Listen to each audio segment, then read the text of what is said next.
Hier, nous avons été saisis par l'ONG Dream Together qui était au quartier Mosikro du côté de Yopougon pour des remises de vivres aux ménages vulnérables. Et pendant cette activité, ils ont été alertés par des enfants qui ont voulu leur montrer quelque chose. Et je pense que ce qu'ils ont vu les a tous offusqués.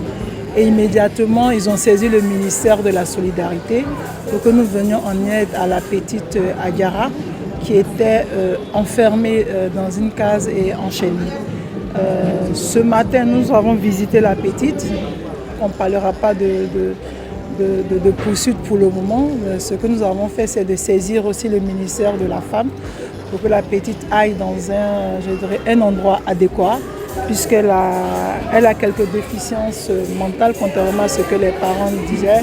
Elle était soit autiste ou autre chose, mais pour nous, elle a juste quelques déficiences mentales. Donc la petite part à la pouponnière de Dabou, sous la tutelle du ministère de la Femme, pour une prise en charge totale. Ce que nous voulons dire à toutes ces familles, c'est que le ministère de la Femme dispose de centres adéquats pour venir en aide aux enfants.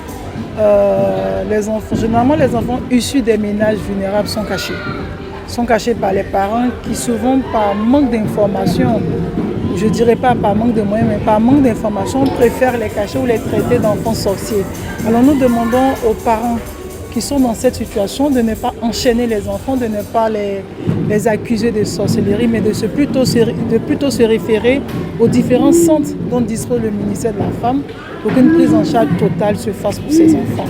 La difficulté est qu'avec les ménages vulnérables, comme le cas de la petite où le père nous racontait qu'elle posait problème avec le voisinage, c'est ce qui l'a emmené à l'enfermer, mais pour nous, ce n'est pas une raison valable pour mettre un enfant en cage comme un animal.